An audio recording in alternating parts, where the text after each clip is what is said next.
Good morning, good afternoon, and good evening. Welcome to Implementing for Impact, Measuring Open Science for the SDGs, an official side event to the High-Level Political Forum. My name is Meg Wacha, and I'm the Scholarly Communications Officer and current officer in charge of the Hammarskjöld Library, the flagship library of the United Nations, located at its headquarters in New York. I also have the pleasure of moderating the discussion today. Please note that this webinar is being recorded and it will be made available on the Hammarskjöld Library's website as well as its YouTube channel. Today's session will be offered in English. We apologize that the platform does not provide automatic translation, and I invite you to turn on captions. 2030 is fast approaching, and the Sustainable Development Goals are woefully behind. Realizing the 2030 agenda will not be achieved with words alone. It requires vigorous engagement and science-driven transformations. The 2023 Global Sustainable Development Report emphasizes the necessity for science to transform in ways that align with societal needs, which will in turn accelerate the implementation of the SDGs. It recommends harnessing science as a public good, increasing investment, especially in low and middle income countries, funding and rewarding science that enables the SDGs, as well as strengthening mechanisms for open access to scientific research and knowledge sharing. Open science and scholarship are understood as the enabling environment through which all SDGs may be accomplished. However, the adoption of open science and the evaluation of open science and scholarly contributions more broadly often reflect a global imbalance in research and development, and in some cases, they further concretize such divides. The UNESCO Open Science Outlook notes that a combination of open qualitative and quantitative assessments, as well as innovations in the understanding of and response to change, will be needed for a monitoring system for open science that itself adheres to the values and principles of open science. And here I will note that the UNESCO-led global consultation on the principles of open science monitoring is currently seeking inputs on this important process, and so we'll put a link to that in the chat. The United Nations Open Science Conference, convened biennially by the Hammarskjöld Library in cooperation with colleagues in the Department of Economic and Social Affairs, UNESCO, and SPARC, has repeatedly heard calls for academic institutions to move their focus away from metrics and instead return to their role as agents of social change, with research agendas driven by, and I quote, global relevance rather than journal visibility. To move forward true transformative change, we cannot use legacy practices and infrastructures, often opaque, proprietary, and closed, to assess or even monitor progress towards open science and the SDGs, particularly as these legacy infrastructures, often commercial platforms, implement revenue streams that raise concerns about data privacy and the free exchange of ideas, both fundamental human rights. It is within this context that the Hammarskjöld Library convenes today's expert panelists as an official side event to the High-Level Political Forum. In addition to statistical reporting and thematic debates, the High-Level Political Forum is an opportunity to measure progress towards addressing the shared global threats before us. Member states present their voluntary national reviews at the forum, or the actions they are taking to achieve the SDGs, and ensure that the SDGs remain relevant and ambitious. These reports often include inputs from civil society, which includes libraries and academia. And so today we ask, how do policies established to globally advance open science and the SDGs impact local evaluation frameworks for research institutions? How do they impact individual researchers and their work? Do they help or hinder achievement of the SDGs? Each of our panelists will speak for up to 10 minutes and will then move into a period of questions and discussion. So please add your questions into the chat as they come up. My colleagues are watching that space and we will collect your questions for the end. And with that, it is my pleasure to introduce our first speaker. Dr. Bhattacharjee is a social scientist specializing in agricultural extension, currently associated with the International Water Management Institute as a policy engagement specialist. Her research spans policy analysis, agricultural innovation systems, and climate-smart agriculture. Another interest of hers is open science and indicators to measure research impact. She has previously held positions at the Indian Institute of Science, Bangalore, and the International Crops Research Institute for the Semi-Arid Tropics. Dr. Bhattacharjee has received multiple awards, including the DST SDI Senior Policy Fellowship and Community Engagement Grant by SF DORA. And Suchi, you have the floor. Thank you. Thank you so much, Meg. Hi, everyone. Good morning, good evening, good afternoon. It's great to be here, great to be interacting with all of you. I will be talking about research assessment, a little bit of my experience from the grant, from the study that we did with the grant from SF DORA. And like you can see up in my title, asking the question, do we really assess for impact? Hopefully we will find some answers, probably some will still. So before going into how research funding happens, I'll give a glimpse of who funds research in India. In India, to begin with, the government is actually one of the major funders of research and development, and with about, I think, 64% of the contribution from them. Major, again, funding goes to defense research, space research, agricultural research. Other than that, definitely international donors are funding some of the studies that go through corporate social responsibility. Some studies gets funded. Even though private sector funding is still pretty low compared to other countries, for India. Now the question is, with all that funding, what is being funded? Recently, India, just in last year, actually, we had a parliamentary act and got our own National Research Foundation with about $6 million USD for 5 years. And the research so far, whatever research has been going on, which is about the funding of which stands at about 0.7% of the country's GDP. Majorly, it is into health, defense, agriculture, and industrial production. A lot of this research, we have to understand, is also happening in the higher education institutes, different research organizations, which are also called institutes of national importance, and a few universities as well. So to understand these, and also majority of this funding is being actually funded by the some of the major funding agencies, government funding agencies. So to understand what they fund, how they assess the work that they are funding, and what are the criteria they do follow, we did a workshop with the funding agencies and also researchers who are being funded by these funding agencies, obviously separately, to understand the practices. Now, with the funding agencies, we used the scope framework on developed by INOMS. And it's an absolute pleasure of mine to be having Elizabeth as a panelist who will be talking about it. Yeah, so some of the findings that we had from the funding agencies is that, so they do two types of screening is what we understand. One is for the screening of the applications that they get for grants, fellowships, extramural funding, etc. And there is the actual assessment of those shortlisted applications.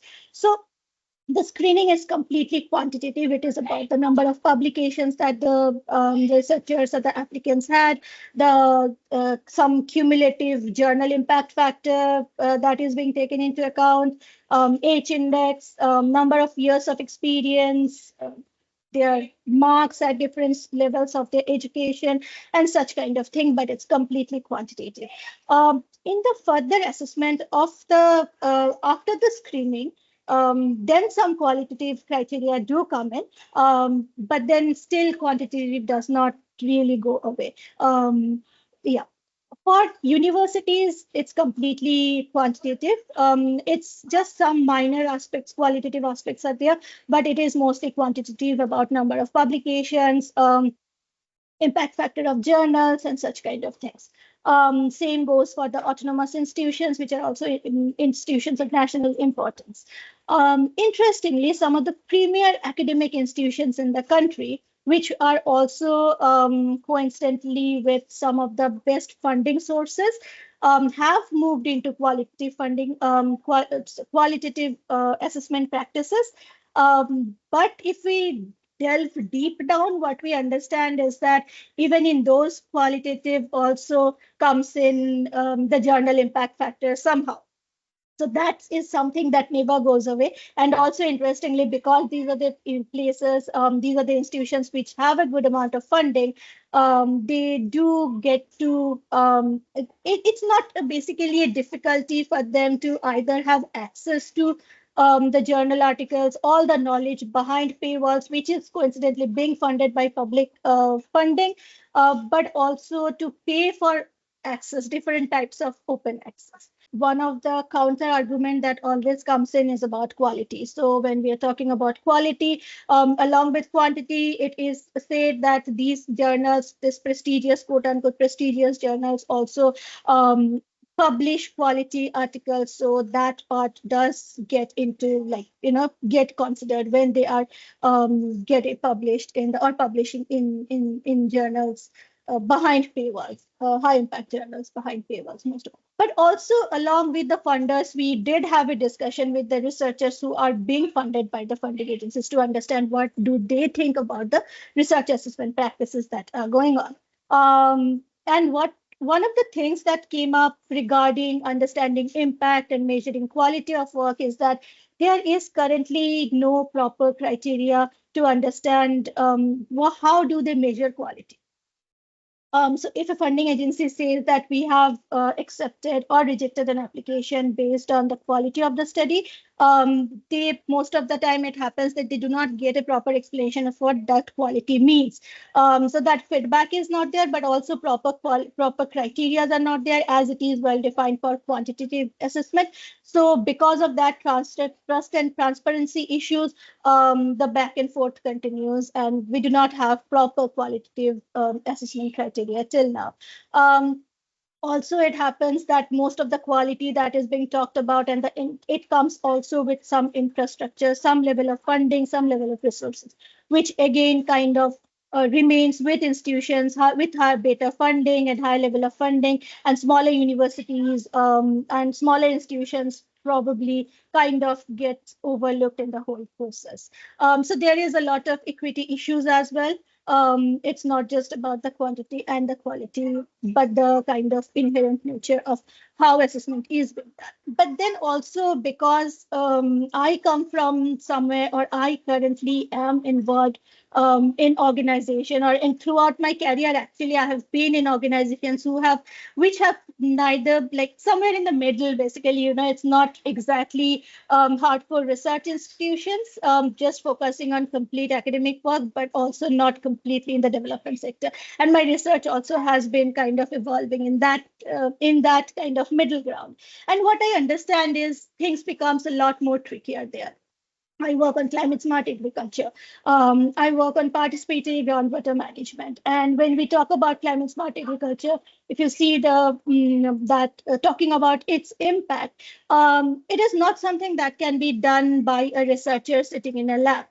You have to talk to farmers, you have to talk to civil society organizations, to industries, community members. There is such a whole kind of plethora of factors involved in that whole system. And again, we know how food and agriculture impacts almost all of the sustainable development goals. Similarly, my work in water management and governance management is more about the hydrogeology, the biophysical part of it. Governance is more about the social and policy part of it. But both of it, again, it does need hardcore research, but also along with that that research needs to be adapted by the people, by the communities. And it has to be, the solutions always has to be basically locally adaptable. So from that, again, the kind of impact it has on the SDGs, almost all the SDGs is notable. So because I'm running out of time, so I'll quickly finish it. Because ultimately we are talking about measuring impact, then I thought I could bring in some of my learnings from this middle ground, and how researchers kind of assessed and looked at in this middle ground into what academic institutions are doing.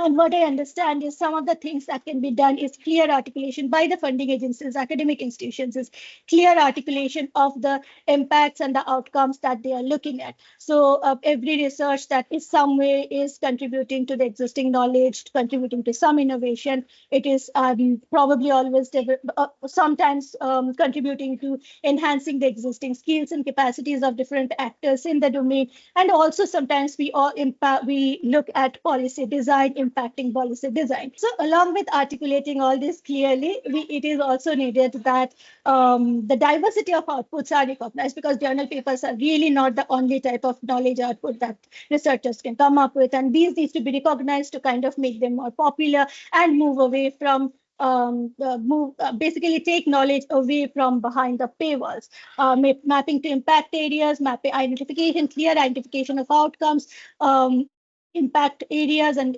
expected outcomes, and encouraging researchers to map their study results or project results to those outcomes and to those impact areas, and ultimately mapping them to SDGs.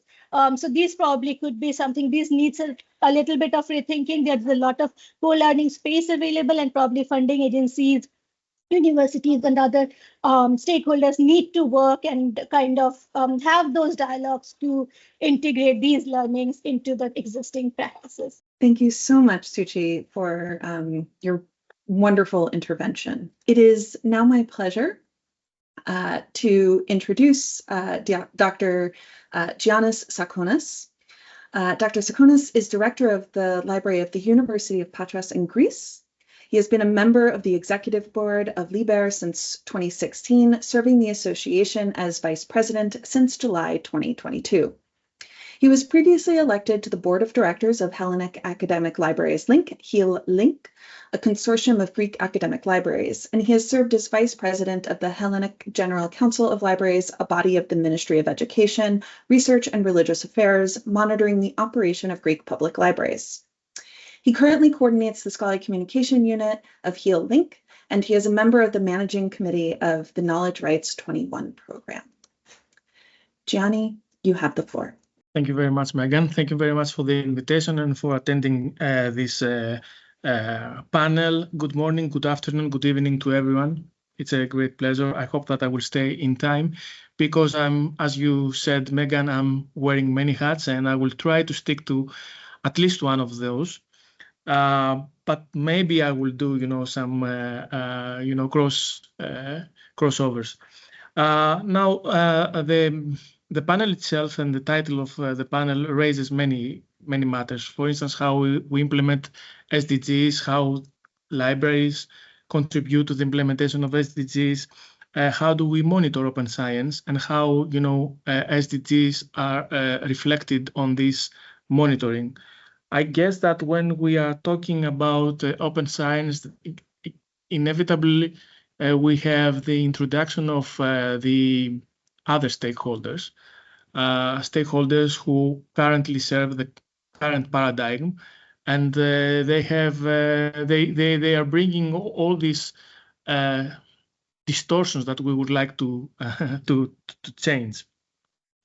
So I think that at some point we are questioning ourselves whether we want to own not just the infrastructures for scholarly communications like we do in other cases, but we also want to own and govern the processes around open science, which means that research assessment, monitoring, again, it should not be left to the hands of some enterprises. I think this is clear because it serves a more transparent way of doing, science, but at the same time, owning and governing both infrastructures and processes. It means that we ourselves need to be responsible. We need to be trusted by people who are already served by this paradigm. So it means that we need to exhibit not just the ideals, but a certain level of professionalism and responsibility to everyone. I think that open science has a very disruptive power, but we are not harnessing yet. We are still testing the waters of the system, a system where some of its stakeholders are very responsive and adaptive. Of course, the time I want to reframe the whole statement by saying that the time that we are exercising open science is very short. Okay, open science excels at, let's say, the last decade. This is a relatively short term, so that we need. So that we are able to see some of the results that we would like to see. I think, however, that we are failing to translate open science into impactful policies, and we see many paradoxes. For instance, we are talking about multilingualism in scholarly communication, and still the number of English-speaking open access journals is increasing more than in any language the last few years. These are data from the Director of Open Access Journals Index. So this is a failure, because we are advocating for something, and at the same time we see that this advocacy is not translated into something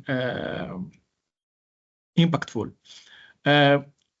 Personally, I cannot be certain why these failures happen. Maybe we are overestimating the power of ideals. We are good at, serving ideals, and this is a very noble thing to do. And we will not continue. We will not quit defending our ideals and promoting our ideals. But we are acting in a world where the marketing strength of corporations is repackaging vanity as a virtue. Maybe we are not communicating well the ideals themselves. Maybe we are fragmented, but this is the beauty of it, because we are so many people around the globe. We are doing so many different things. We are a truly mosaic of practices and approaches, which is, again, the beauty of it. This is humanity. But again, this is not as solid as the other paradigm that just varies across the spectrum. So I guess that there are several reasons. Also, I would like to say that monitoring open science is necessary to understand the progress that we make. And in these efforts, yes, we might be able to evaluate the implementation of SDGs. I've done my PhD on evaluation, and I think that, the term metrics has a very negative hue. However, the term itself does not have a negative hue. Metrics are important in the same way that, sampling or recording with the same scales is necessary for scientists to understand the solution of a problem. It is the context that differs, and this context is expressed in a discussion. Nowhere in the scientific world, the finding is also the conclusion, okay? Why then should be in research assessment, just a number to be, also the conclusion? Research assessment frameworks will not proliferate SDGs more if truly open science will not change the rules for discussing and concluding on the results. Open science practices require more effort to highlight SDGs in the scholarly communication output, but the SDGs themselves cannot progress if they remain a topic of the academic world. SDGs is about transforming the life of people, so it is the people that all of us should address to.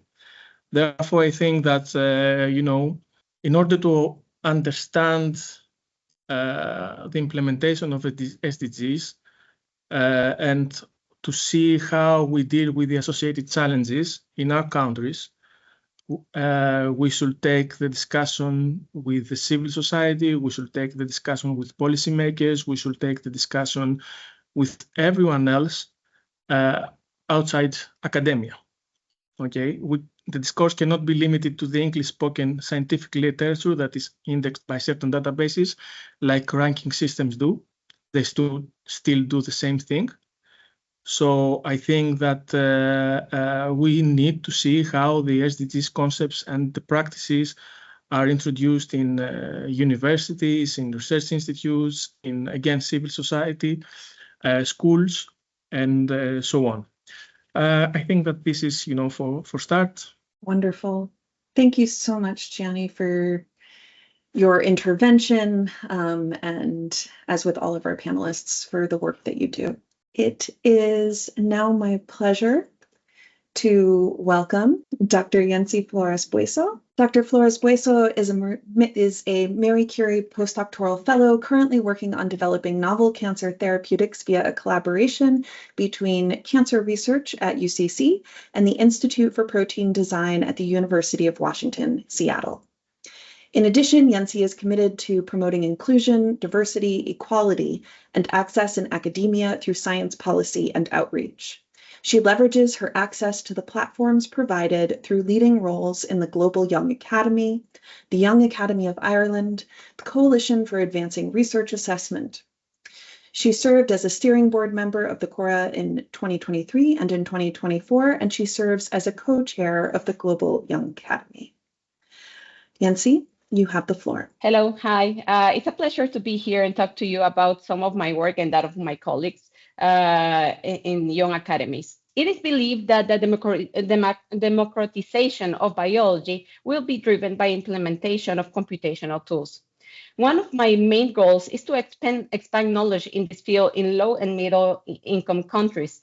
This will have a significant impact on the autonomy of these regions, enabling them to develop the technology needed to overcome their unique challenges. I am fortunate to be part of one of the most innovative labs in this research domain, the Institute for Protein Design, where we develop computational tools that will pave the way to achieving the SDGs, such as the development of a COVID vaccine that is already in use in UK and South Korea, the development of snake antivenoms, proteins that drive carbon storage, emit light, and simulate photosynthesis. Now, I am committed to spreading this knowledge through science education programs supported by my affiliated institutions. And this has enabled workshops in Kigali, Cyprus, Honduras, and soon in Ghana. Aside of this, of discipline-specific science education initiatives, I am committed, and I believe that it's essential that we make a change in a research culture,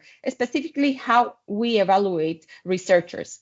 And I attempt to do this through my affiliations with the GYA, and where I have been exposed to be a member of the Coalition for Advancing Research Assessment and the US National Academies of Science.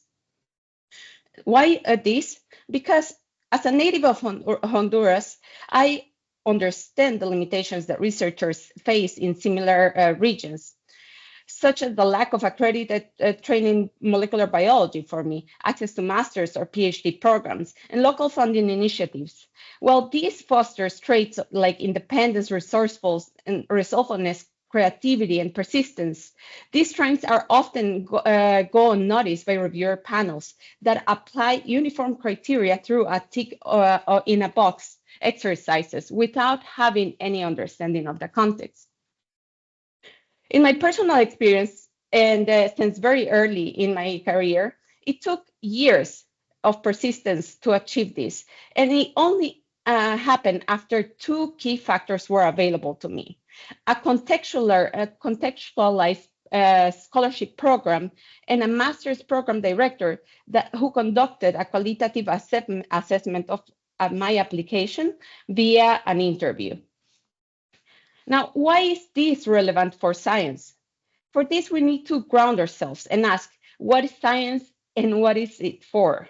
Science is a global human enterprise, and is our universal language and the methodological framework by which we understand our reality and advance our society. And as a human enterprise, and as stated in the Human Rights Declaration, it should be equal, and it should equally benefit and include all. This is because only through an inclusive and global perspective can we guarantee the pace and scope of research. We also need to implement mechanisms to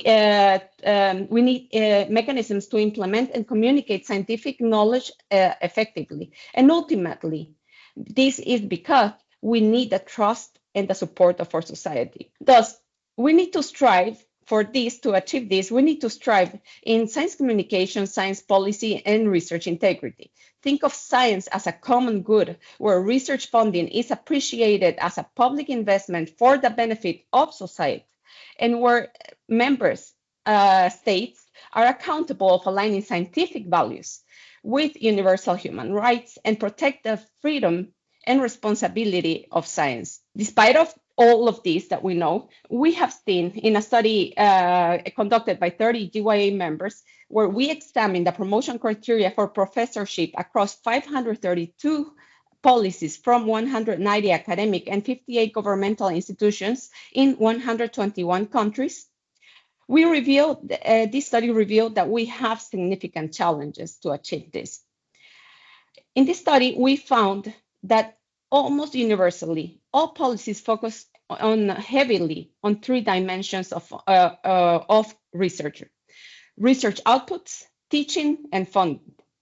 What is more, the research outputs most considered for evaluation are heavily reliant on quantitative indicators, such as number of publications and journal impact factor, while the qualitative aspects, such as impact of non-metric measures of quality, were considered only in a very few instances. Importantly, when we compare difference between the Global South and the Global North, we found that while institutions in the Global North seem to be walking away from quantitative indicators, institutions in the Global South tend to rely more of them. This was also reflected on a study done by the partnership between the GYA, the Inter-Academy Partnership, and the International Science Council, led from the GYA by my colleague Carlo, and the consulting firm Culture Base. They also found that through an interview with member organizations, they found that also it was impact metrics that drove the assessment of researchers. And this data confirms that in order to achieve any of one of recommendations of science and the open science, we need to reformulate our systems of incentives and our culture in a way that is made global, so that we acknowledge the diversity of outputs and incentivize an open and collaborative research culture that focuses on qualitative assessment and reward open science. I want to make a point that one way to achieve this is by engaging young academies, which are already active drivers of change.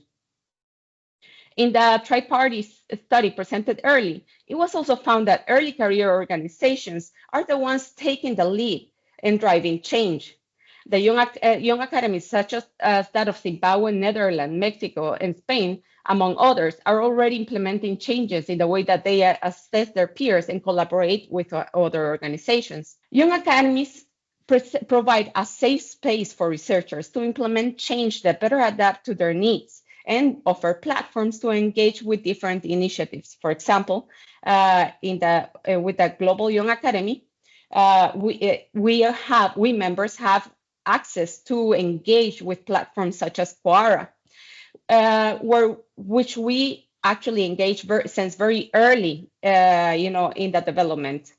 And we continue to do so via different means. We have representation in the CoARA steering board by my colleague Luciana Balboa from Argentina, and actively participate in collaborative initiatives such as discussion sessions, working groups, and projects.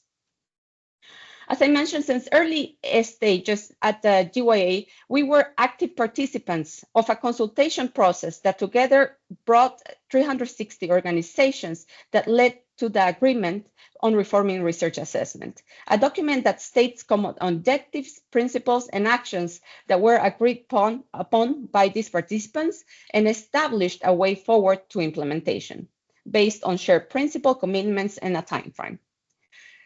Now, CoARA was launched as a product of this initiative, offering a community space for its members to learn from each other's experience to together advance the reform of research assessment through platforms such as working groups, national chapters, or projects. To join the CoARA, members need to subscribe to its principles and code of conduct, but you will hear more about it from our colleague Lizzie Gadd, and more information you can attain in the CoARA website and follow its online platforms. As a concluding remark, I want to finish with this. With more than 50 young academies or similar bodies already in existence worldwide, and more rolling out soon, there is significant opportunity for change in this aspect.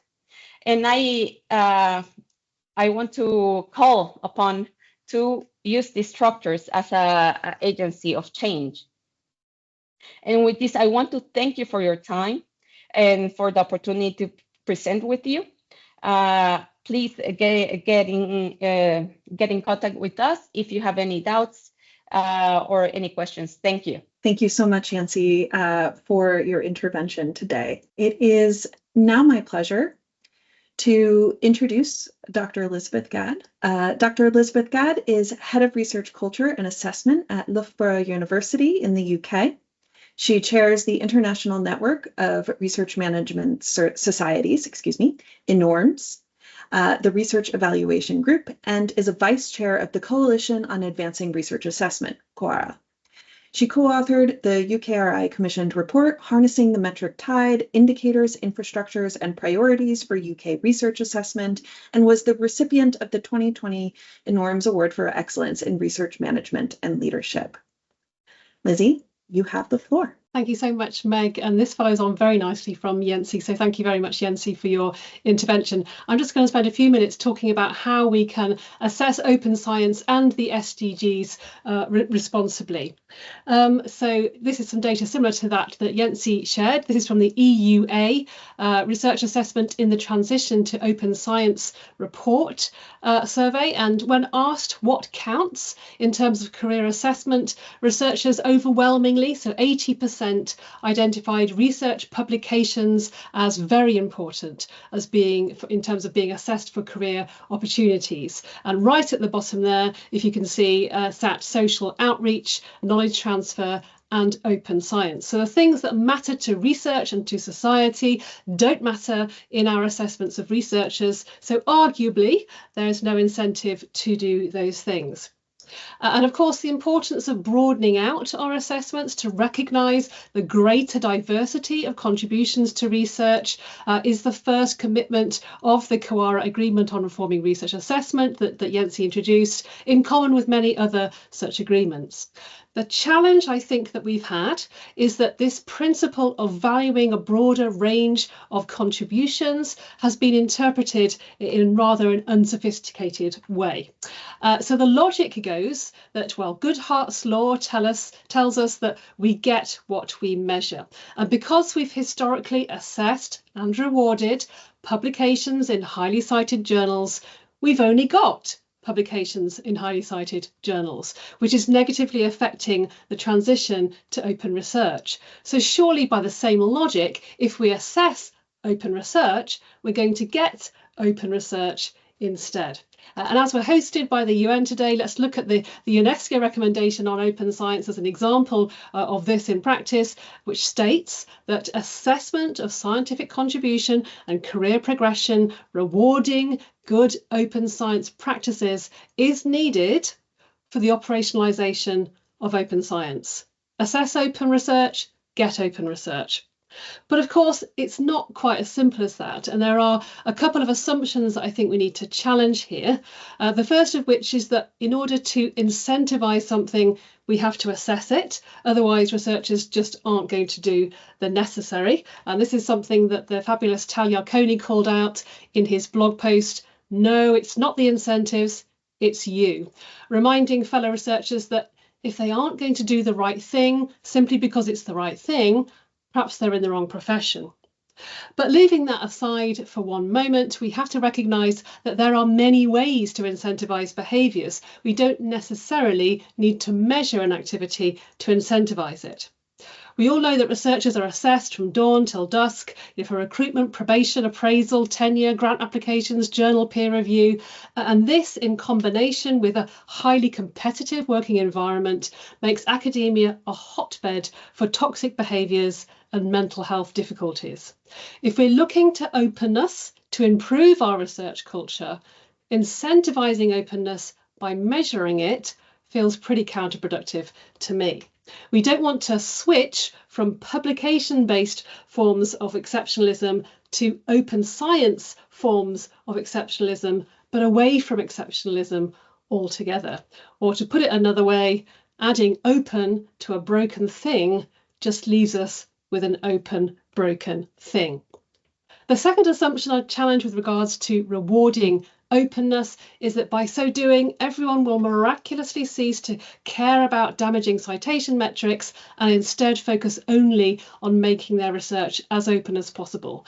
Because openness is not a direct replacement for citedness.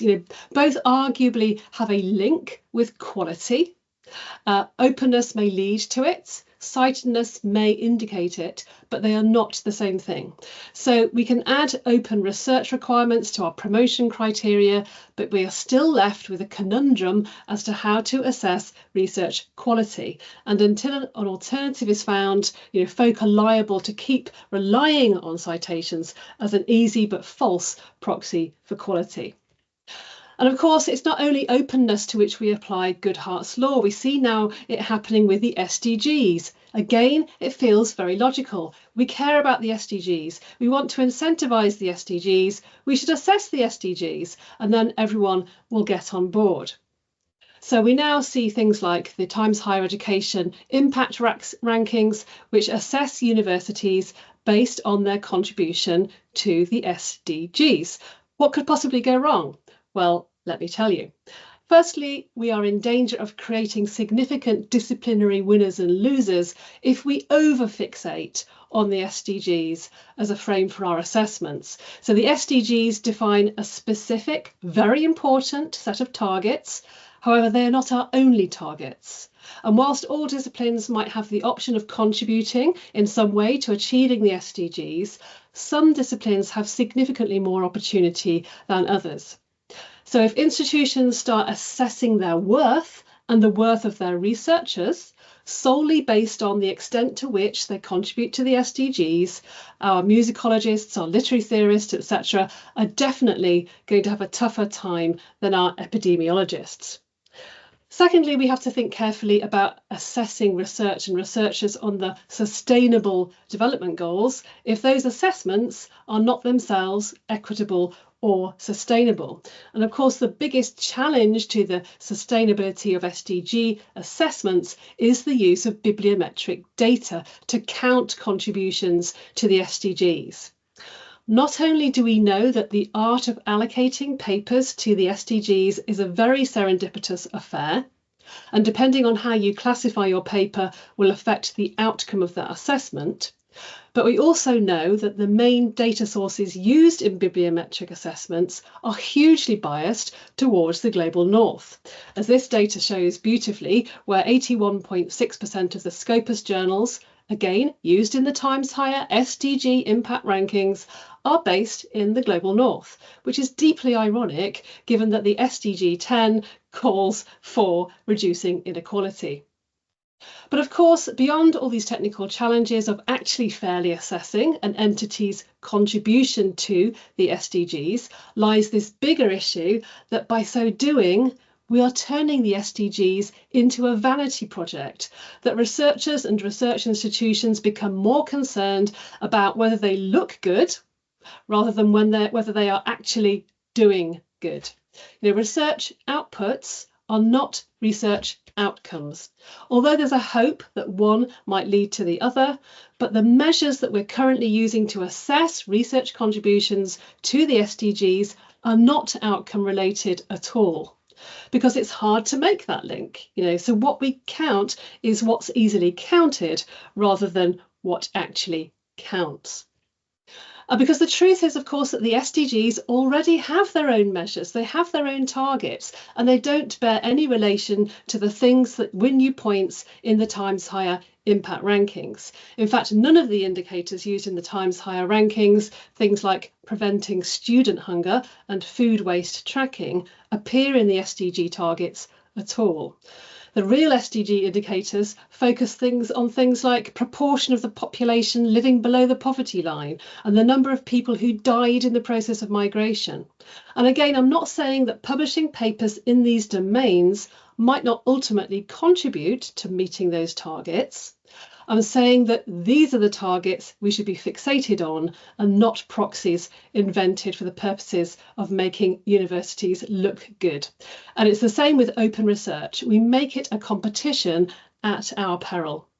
So I'm hoping I've persuaded you that we should be very careful when it comes to assessing open research or the SDGs or anything else, that we need to do that responsibly.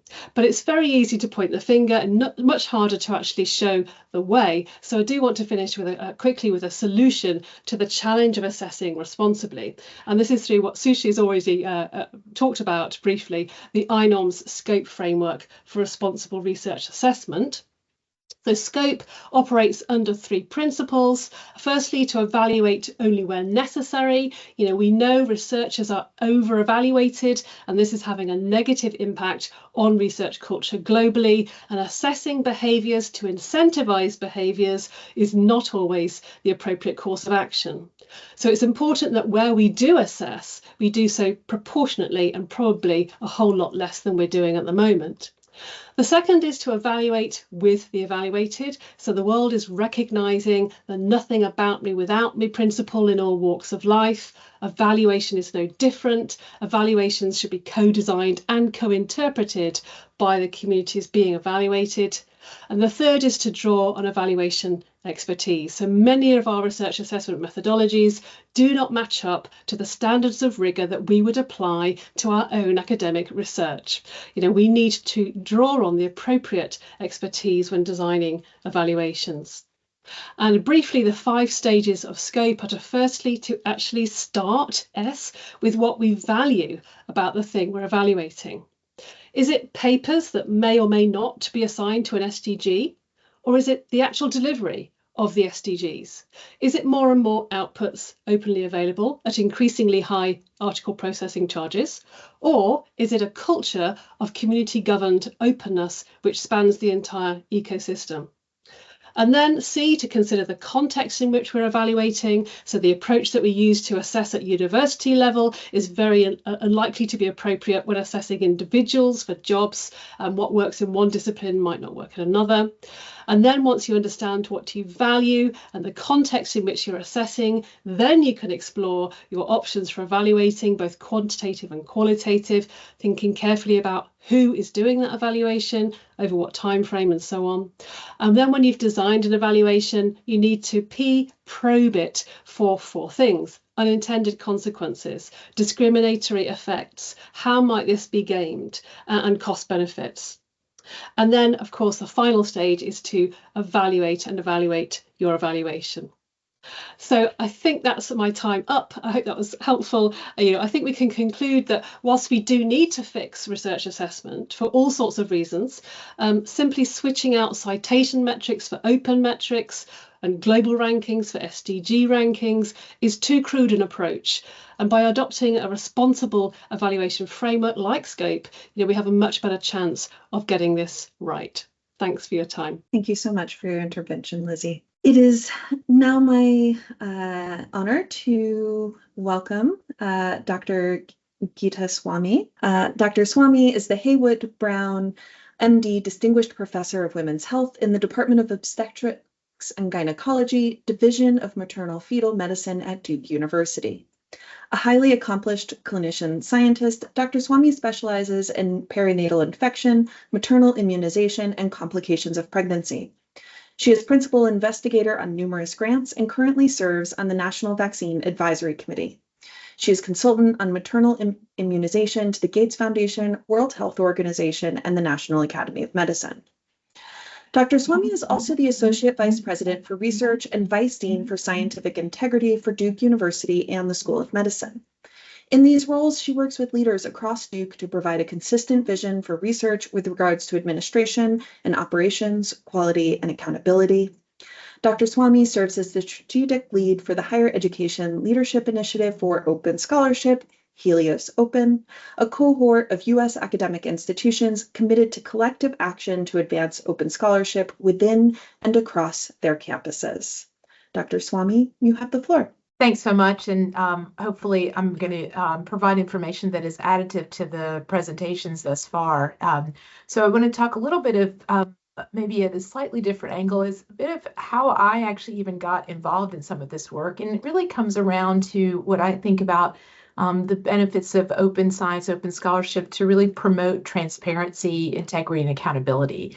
And this draws on some missteps that we had along the way in research misconduct and even some research non-compliance that really led to issues that had we had an open framework that maybe we would have actually identified much sooner or been able to actually navigate in a way that would have been identifiable and of benefit.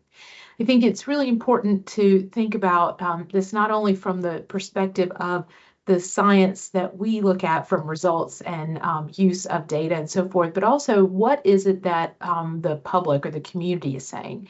And I will just preface to say that to make sure to note that my presentation does have a U.S. slant, but I think everyone here today has been really great about presenting from the viewpoint where they sit, which is really important so that we pull those together. But it's important to see that, at least in the U.S., the majority of our citizens say that they're more apt to trust research when that data is openly available. And it's important, especially from lessons we learned during COVID, that we really need to be engaged with our community so that we are in lockstep with what people understand or are aware of. So we like to talk about in our framework that we really need to think about building a culture that promotes integrity, transparency, and quality. And I think the same culture is necessary for thinking about the work in an open framework. We need to be inclusive, be thinking about this from a comprehensive standpoint, make sure that we're approaching this across all dimensions of research, and that we provide tools to really make it easy to do the right thing and to do things like sharing data, sharing publications, making sure that we're putting this out into the open framework, but also empower our community and stakeholders, right? The demand from the public is really a major push to many of the things that we've talked about today. If we don't do that, what's at stake, right? So if we don't go forward with an open framework, what's the big deal other than saying that we're slowing things down? Well, we actually have risks, right? There are risks that we could have data that we know about that we're not putting forward that could actually result in implementing studies that could harm research participants. We could lose research funding. All of our institutions, right, are really heavily reliant on research funding. Loss of data and retraction really is difficult to manage. It should be a self-correcting system, but right now I think we are still in a situation of sort of a gotcha framework. If we see things that are retracted, they seem to be picked up as news stories rather than say this is information.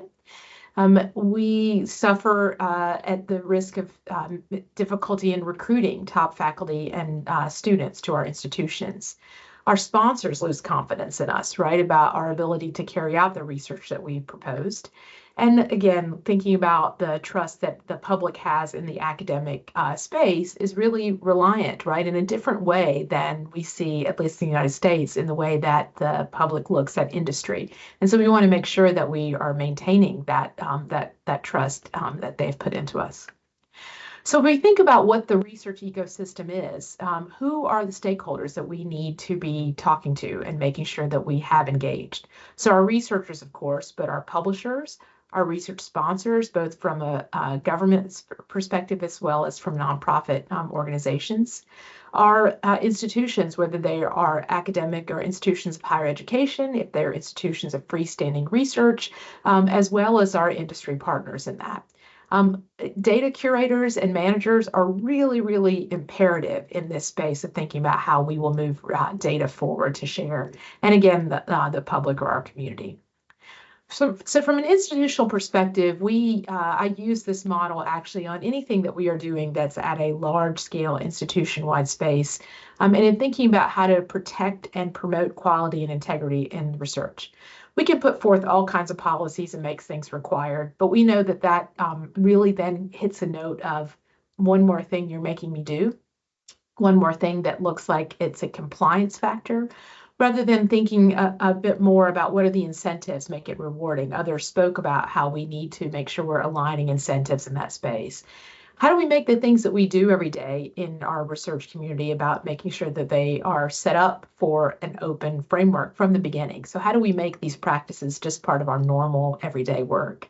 How do we make it easy? How do we make sure people have the tools that they need, the resources they need, and the infrastructure to make that possible? So these are some of the areas that we have focused on a fair amount at Duke to really think about how to make this easy. We put forth something we call the Duke Office of Scientific Integrity. The goal is to support a culture of rigor, reproducibility, and responsible conduct of research. We have multiple areas that we focus on, but specifically in this space is about data management, data planning, tools and resources, responsible conduct of research, and research quality. The history, though, of our research data management at Duke is here over the last, 15 years or so, to where we are and implemented a research data management policy in 2023 that really fed forward from previous work, the push for open, and then, of course, the Office of Science and Technology policy that was published in 2022.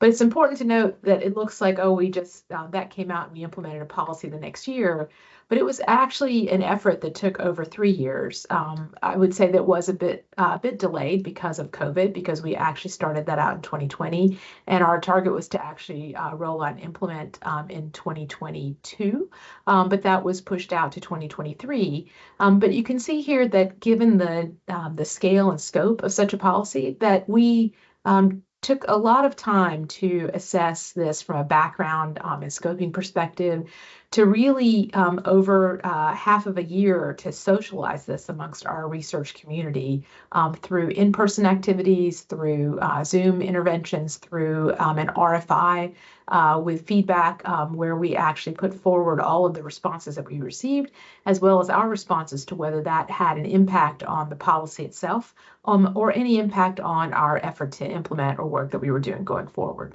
So I think it's, I'll just summarize that portion to say that it really requires partnership between and across our research environment. That really is important to have institutions, our researchers, our government agencies, and coalitions, similar to the kinds of conversations we're having today.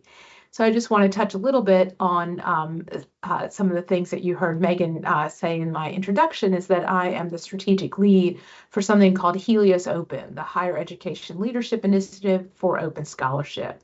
So what is HELIOS Open? So it actually was born out of something from the National Academies of Science, Engineering, and Medicine that was called the Roundtable on Aligning Incentives for Open Science. The roundtable is still going and meets about twice a year, and is really a high-level discussion and place. It started out as bringing senior leaders together, along with funded agencies, professional societies, foundation, and industry sponsors to talk about the various issues that many of the previous speakers have addressed. But we found that just having that sort of high-level discussion meant that we were struggling on actually having action from those conversations. So out of that, we formed HELIOS Open. At present, we have 103 institutions that have signed on, and to sign on really just means that you are committing to participate, to send representatives from your institution to our meetings, which are predominantly virtual, but we do have some in-person meetings attached to other activities. But this has been a way to really engage at the senior level, as well as what I call at the mid-senior level or mid-management level, say beyond the presidents, provosts, and leaders, getting down to research leaders across our institutions as well. Over 2022 to 2024, we had working groups that focused on specific areas and collaborated, brought together best practices from those institutions, and we put those things forward for people to have to use across our institutions. We then embarked, though, specifically on looking at things in open science and had a collaborative workshop sponsored along with NASA and the Florida International University through NSF funding, or National Science Foundation funding as well, to really bring together high-level leaders across institutions to sort of embark on the next steps. We have put forward resources from our meetings, from our proceedings that can all be found on our website as well. Our priorities going into 2024, or I should say now halfway through the year, are to really think about leading parallel leadership reform efforts, nurturing those practices through a community of practice across the institutions or the member institutions, continuing to expand and invite member institutions to make sure that we have adequate representation across institutions based on their size, demographic characteristics, as well as scientific or scholarly focus, and to make sure that we have an open dialogue with federal agencies and higher ed. What we find often is that policies are put forward, mandates are put forward, and then we are left to figure out how to implement. So what we really are hoping is that through this, and I have to say so far really successful, that we actually have a dialogue where our funding and policymakers are really hearing from what our researchers and research community are saying out on the ground. So we have a layered leadership and community focus through that, so that we make sure that we're trying to cover all bases through that activity. I want to just change focus now to just some of the things that we are doing and focusing on in the open scholarship space in the United States. I mentioned already the Office of Science and Technology Policy, but this is the Nelson Memo, as we refer to it, replacing the Holder Memo from about 10 years prior. And the subject of the memo is ensuring free, immediate, and equitable access to federally funded research. This falls in line with open access policies, as well as with requirements related to data management and sharing. The government declared 2023 the year of open science, and so we have been working through HELIOS, specifically with NASA and the National Science Foundation as well. This is information specifically from NASA, which I think resonates with all of the things that we have talked about here so far, which is about making sure that the key benefits are about accessibility, efficiency and innovation, reproducibility, as well as diversity and inclusion. It's important to know, though, that open science is not a one-size-fits-all, meaning that we have one thing that we do and therefore we satisfy the activity. It really is something that has to be implemented, I think, across the entire research life cycle. We talk about this a lot at Duke through things we afford through resources when we are talking to our trainees and early career folks about setting up, say, electronic research notebooks that are set and ready for having data in fair principles applied, having data at the ready to share a data set, as well as the metadata that goes along with it, and lots of other examples from that as well. I think it's important when we talk to our research community, what are ways that they can be thinking about open science methods and practice. If we talk only about data sharing and management, if we talk only about open access to publications, we're really missing a lot of those points. And again, others reference these things as well, but I'd just like to have here a listing of some of the things that we talk about with our researchers, so that it doesn't seem like we're just simply having a conversation. We do have, though, a big focus since last year on data management and sharing. The National Institutes of Health have a very clear and now implemented data management policy that went into effect last year. We are coming around to about a year of new funding where these policies have been in place. So I think we will be seeing more, say, by the end of this year and early next year, as to what we're seeing and how this is really being implemented as well. It'll still take time to actually see the data shared, because that has to be done only following publication and by the end of the grant and so forth. But we put this slide together based on a Nature publication as well, that we really want to get to the just do it. Can we really be like the Nike slogan and say, let's stop talking about all this and let's see how we can actually implement this and make it happen. So we really need to be pushing in our research community with our investigators to figure out how to help them to really make it happen and do it.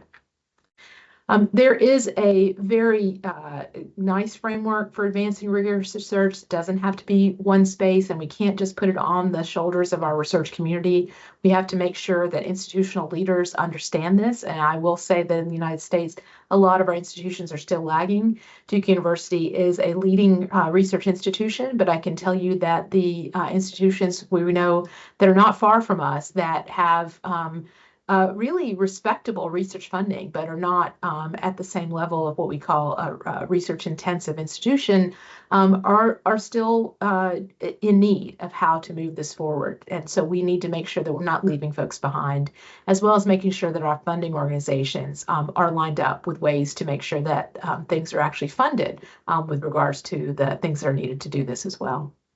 And lastly, I'll just hit on another aspect of the National Academies of Science, Engineering, and Medicine, which is the Strategic Council for Research Excellence, Integrity, and Trust. And the focus here, which is an ongoing council, is also to think about linking transparency to science through the public trust, and thinking about integrity, ethics, resilience, and a lot of the things about incentives that are coming along in that way.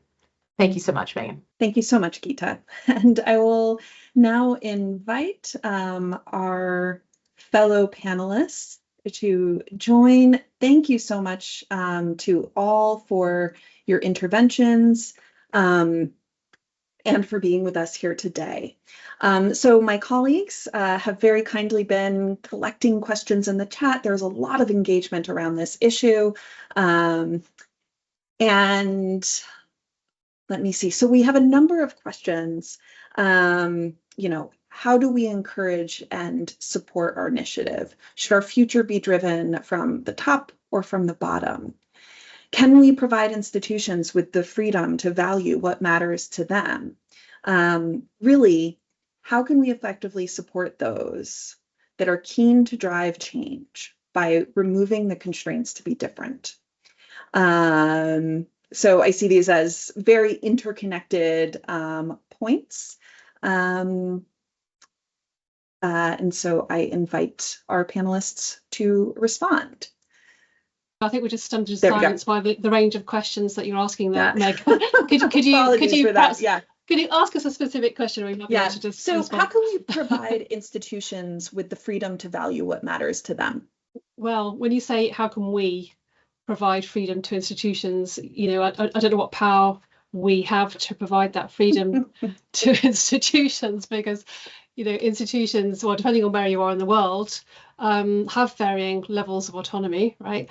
And all of us are subject to external drivers, so none of us are entirely free to do our own thing in the way that we would like to do it. So we have to be kind of mindful of what the external environment is telling us and the way that we're funded, essentially, because institutions often get a lot of stick for assessing in a certain way, focusing on certain things, but we forget that they actually, at the end of the day, have to keep the lights on, right? And in many parts of the world, we are working in an increasingly financially constrained environment and an increasingly geopolitically charged environment too. So I think I think I would just ask who's we in that situation, and how. And once we identify that we, then perhaps we can think about how we can support institutional autonomy to a greater extent and give folks the freedom to assess what matters. Yeah. Yeah, thank you, Lizzie. A very important question to bring forward.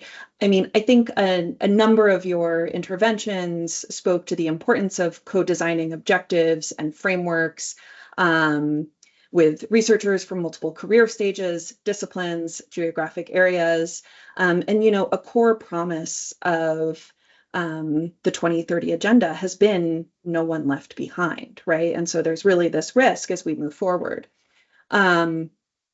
So, and we recently had a policy brief released by our colleagues in the Department of Economic and Social Affairs that really underscored this and the importance of, working with local communities. So not just at the country level, but also at the city level, and working with rural communities. So is it possible for local communities, and if so, how, to influence policies and evaluation frameworks that are developed at higher levels? I don't want to dominate. I'm happy for someone else to Suchi, speak. would you like to take this one? Yeah. I was really taken with some of the examples that you were putting forward. Yeah, sure. So, how I understand it, so local communities have a lot of probably can be more effectively integrated into the discussion about what needs to be done, as in from the policy perspective. But for how about if we are talking about the evaluation or how, or the gatekeeping in the evaluation or research that happens, from my experience, they honestly do not have that much say, and they do not have access. Unfortunately, they do not have as much access to the work that is being done. They work extensively with the research communities, but then I think they are still, one of the unfortunate part is that they are still looked at as quote unquote beneficiaries, which only harms how we look at the research ecosystem. But definitely there are a lot of options and a lot of ways where they can be integrated into it. But that goes, how I look at it or how I understand that goes beyond just open access or open science. More about open science, I think, because it is about how the research or understanding of research, the findings are taken to the communities. And again, I'll circle back to something that I mentioned, that we need to move beyond just, rewarding research publications, because there are so many ways that research or the science or the understanding, the knowledge from science can be taken to the communities. And unless we do that in different forms, science communication basically. And I think one of the questions also talked about the language barriers. So universities actually and institutions can actually play a lot of role there if they're translating the work that they do in an understandable layman language, for a lack of a better word, and in local languages. I think that can really kind of take the knowledge to communities and make the communities, people interested in the work that scientific institutions do. And one final question. I see we're running short on time. So there was a question in the chat: can we make research ecosystems work better by assessing less rather than more? And, I might add to that, is it possible to monitor progress, whether we're talking about the SDGs or towards a vision of open science, without ranking the contributors to that progress? It's possible, but it takes more work. I know there's things in here about cost and so forth, but it actually takes more, I always worry about everything, that we talk about with AI today, but it does take more work to evaluate true impact if we're not using numbers, right? I mean, that's the reality, is that how do we actually measure the true impact of work rather than saying where it was published or how many times someone published or how many grants that they've gotten or what's the broad scope or how many people have been mentored by them or graduated from their work or their lab. I mean, it takes a different effort to really evaluate. So. Thank you. Yeah, I 100% agree. We should be assessing less, and that's one of the principles of the scope framework, is that we evaluate only where necessary, and that means assessing less but to a higher quality.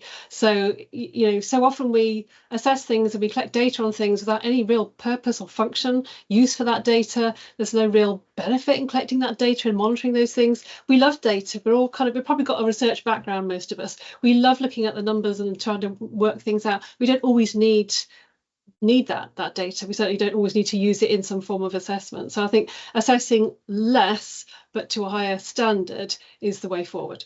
And with that, I want to thank again all of our panelists for joining us today. I want to thank everyone for attending. It's wonderful to see such high engagement around these issues. We again will be making the recording available on the library website as well as on YouTube, and we will be summarizing all of the interventions today to contribute to the final outcomes of the high-level political forum. So thank you again today to everyone, and I hope you enjoy the rest of your day and the week ahead.